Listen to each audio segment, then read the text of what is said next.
Welcome back to News Insights. El-Rufai was just saying that people shouldn't be surprised that you're having a kind of disagreement here and there. It's normal with any human gathering. And in the case of SDP, that SDP is one house, certainly you're going to have people having one opinion different from the other. As many people are coming into the party, realizing that it's a very stable party that is offering alternative to Nigerians. So he's speaking with so much confidence that whatever that is thrown at SDP, that they are going to be able to take it. Let me come to you, Kingsley. Do you think the APC, doing what they are very good at doing, might also want to weary SDP out, in some form? Okay, so let me take the character of different organizations or individuals in this matter. Yeah. The first one is APC, the second one is El-Rufai, the third one is SDP, then the fourth one is a faction that is like being created in quotes. I think that's just a facade. There's no real faction. There's no faction. There's no faction. I can tell you that. If we see a faction, we'll there is no faction. Now let me take the APC for one. This is their stock in trade. This is what they are very good at. They are not governing. They are not giving good governance to Nigeria.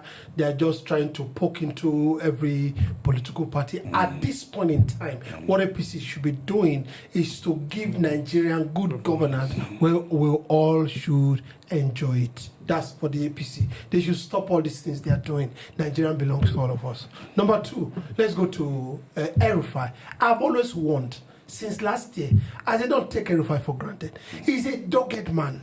And when he faces front, he faces front. He may be talking with some speech coming out from both of his mouth. That I've never seen. So he may. But he's consistent with what he's doing. I like him for that.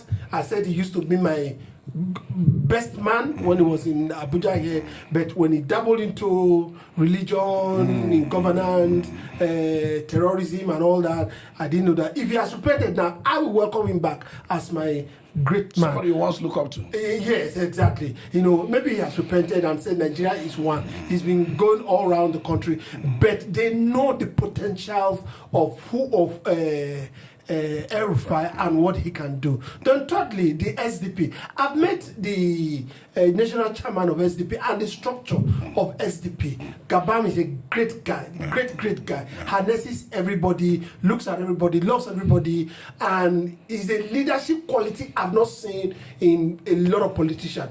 One of the secretariats of a party that is working today is SDP. Even while in opposition.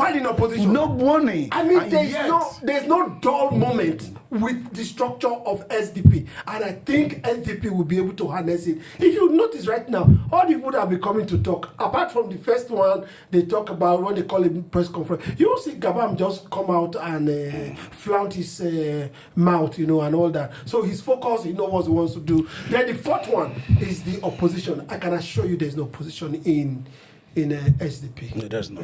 Okay, now he talked about Gabam Shehu Musa. We call him SGM. A very wonderful personality. You can't take it away. He's at the helm of affairs in SDP, and coming to see somebody like El-Rufai, working it out since 10th of March that he joined SDP. He's been all over the places, trying to create alternative to what we have today, for Nigerians. He said it clearly. You see, one thing about the structure he's building or the coalition he's forming. One, SDP has a legacy. The party that brought out Abiola, it's a legacy that nobody want to put aside. Also, it's the oldest party in Nigeria today. So, and he has tentacles and emotions clinging to people who have been in politics before. They want to see those good old days where option A4 was used for election and it counted. So they want to see election counting. Do you think El-Rufai, in addition to the work he's doing with Shehu Gabam and other notable people in SDP, of course, there's no job that's been done by one person. Do you think it's time for them to look into what is ahead? What is ahead is INEC.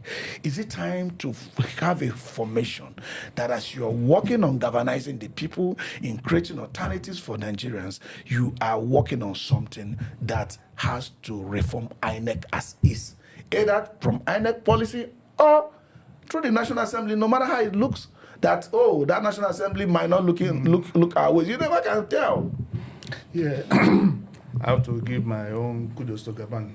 I've been fortunate to meet him. He's a gentleman, and he has put in a structure. Not every house could welcome different visitors and still remains. There's no explosion. There is no infighting. Forget this. As you said, that what do they call it? That group. There's no group existing in the SDP. He has done fantastically well. Now the opposition, we are not discussing what we should be discussing. I've had this opinion for a while. We should talk about INEC. See, no matter how you organize yourself, put your house in order, if the umpire is compromised, the outcome, you definitely will be shortchanged. Let's talk about INEC. Our electoral system needs to be reformed. See, this one will vote and wait to carry the result to Abuja to announce. We've gone beyond that. This opposition, we should push for INEC reform. That's what we should push. We have 2 years to do that. Push for it. Demand it. You have some people in the National Assembly. Let them push for it. See, until these reforms are done, until we vote and see a result immediately, we might not get the desired results. Like Shori said, he said the result for 2027 has already been written. And I don't blame him for saying that, because he has looked at INEC and his current compost. There's no hope in it. There's nothing good can come out from that system. We need to reject it. So the opposition should, as much as they do the coalition, they should talk about INEC reform. That's my take on it. Okay, I'm coming to certain voices we're hearing from different backgrounds. You know, the other day we talked about Showore. Instead of, they will claim to not be as with Asiwaju. You are going to find them in all the parties. And notice the pattern. They are not in APC. Some of them in the PDP, you see the governor say, in 2027, they are supporting Asiwaju. That one is even very clear. Mm-hmm. But you're going to find voices in the ADC, SDP, in Labour Party. They will say, oh, Asiwaju is not doing well. But they will not come and face somebody who wants to challenge Asiwaju. Even activists. They say we are not into any coalition that is for power grabbing. Even activists. People like DG. So what's their function? What are they confusing Nigerians? So you are fighting somebody that wants to fight what you say you don't like. So are they hired in some form? No. Are they closed by tribal love or religious love, or what is their problem? That's one side. One side is tribal, one side is religious. Then one side is a default mode that is activated. They feel that they are critics, so they criticize everybody until they start criticizing themselves. And say, what we have not done, we should have done it, blah, blah, blah, blah, blah. Nobody appears to be qualified. There's nothing anybody is doing that appears to be okay. So should we put the nation in an anarchy state? You are going to find those voices inside SDP who say the SDP, they are committed, but they do not want SDP to win. Now, some of them that inside SDP are bots. The one inside SDP or inside other political parties, Labour Party, they have been bought. They have collected bread of sorrow. That's what we call it. That bread of sorrow, they have eaten it. But the people's will they don't care anymore. They don't care. They are like the prophet servant that went back and said, "Is the only prophet that will be eating money?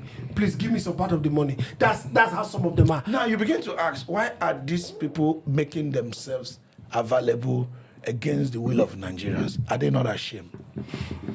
That is the country we find ourselves in. Some people rise to that level. They'll make noise at the background to be known nationwide for personal engrandment. That is only their reason for doing activism, to be a national figure. And then they start cashing out on it. That's what most of them are doing. They're cashing out on it.